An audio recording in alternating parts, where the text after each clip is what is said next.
बांग्लादेश में आम चुनाव सफलतापूर्वक संपन्न होने के बाद अंतरिम सरकार के दिन अब गिने चुने लग रहे हैं। ऐसे में इस बात के कयास लगाए जाने शुरू हो गए हैं कि अंतरिम सरकार के मुख्य सलाहकार की भूमिका निभा रहे मोहम्मद यूनुस का अब क्या होगा। बांग्लादेश के राजनीतिक सिस्टम में चुनाव के बाद नई सरकार गठन के बाद मुख्य सलाहकार की छुट्टी हो जाती है। हालांकि ऐसी चर्चा है कि बांग्लादेश नेशनलिस्ट पार्टी की सरकार बनने के बाद भी मोहम्मद यूनुस पॉलिटिकल सिस्टम में बने रहेंगे।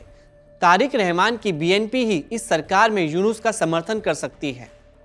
तारिक रहमान के सलाहकार और बीएनपी के वरिष्ठ नेता हुमायूं कबीर बताते हैं कि रहमान देश के बेस्ट दिमागों को शामिल करने में यकीन रखते हैं। उन्होंने कहा कि रहमान देश का भविष्य बनाने में मदद के लिए काबिल लोगों से सलाह लेना चाहते हैं। हालांकि उन्होंने यूनुस समेत किसी के लिए अभी कोई रोल तय नहीं किया है, लेकिन वे अपने पास मौजूद सभी टैलेंट का इस्तेमाल करना चाहते हैं।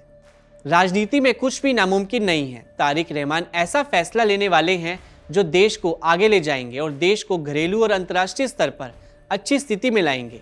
उन्होंने कहा कि देश के हितों को लेकर वह हिचकिचाते नहीं हैं। अगर जरूरत पड़ी तो और उन्हें लगा कि किसी विशेषज्ञता की जरूरत है तो वह उस व्यक्ति को साथ में ले आएंगे।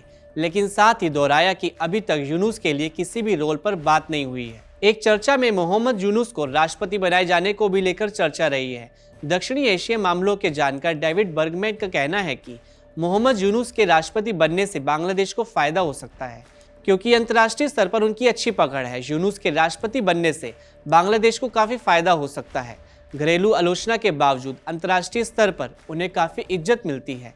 किसी दूसरे बांग्लादेशी शख्सियत की ग्लोबल हैसियत उनके बराबर नहीं है। अब तक किसी संवैधानिक पद या आधिकारिक भूमिका पर कोई बातचीत नहीं हुई है। पूर्व प्रधानमंत्री शेख हसीना के सत्ता से हटने के बाद देश का नेतृत्व संभालने वाले मोहम्मद यूनुस ने अभी तक सार्वजनिक रूप से भविष्य की योजनाओं पर कुछ नहीं कहा है। माना जा रहा है कि पद छोड़ने के बाद ही वह अपनी अगली दिशा स्पष्ट करेंगे। एक घरेलू मामलों पर ध्यान देने वाले प्रधानमंत्री मोहम्मद यूनुस बांग्लादेश के राष्ट्रपति बने या फिर तारिक रहमान की गोद में खेले। बीएनपी लंबे वक्त के बाद सत्ता में लौटी है। बीएनपी का गठन 1978 में जियाउर रहमान द्वारा किया गया था, जिन्होंने पाकिस्तानी सेना द्वारा ऑपरेशन सर्च लाइट शुरू करने के बाद शेख मुजीबुर रहमान की ओर से रेडियो पर बांग्लादेश की स्वतंत्रता की घोषणा की थी। 1971 के स्वतंत्रता संग्राम के बाद शेख मुजीबुर रहमान प्रधानमंत्री बने और आने वाले वर्षों में उन्होंने एक संवैधानिक संशोधन लागू किया, जिससे वह अचूक राष्ट्रपति बन गए। 15 अगस्त 1975 को सैन्य तख्तापलट के बाद बंगबंधु और उनके परिवार के अधिकांश सदस्यों को बेरहमी से मार डाला गया।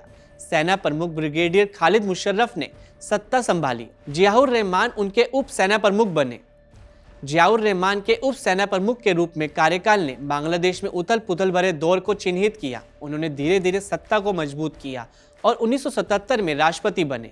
राष्ट्रपति पद संभालने के कुछ ही समय बाद उन्होंने अपनी भूमिका के समर्थन में एक राष्ट्रीय जनमत संग्रह कराया।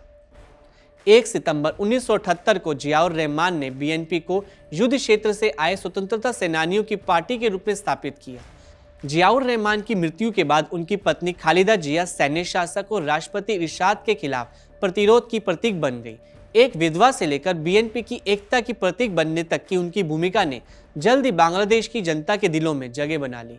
इरशाद के खिलाफ इस जन विद्रोह ने बांग्लादेश में लोकतांत्रिक शासन की उम्मीद जगाई। देश भर के छात्रों और समुदायों के गुस्से से भड़के व्यापक विरोध प्रदर्शन ने इरशाद को इस्तीफा देने के लिए मजबूर कर दिया।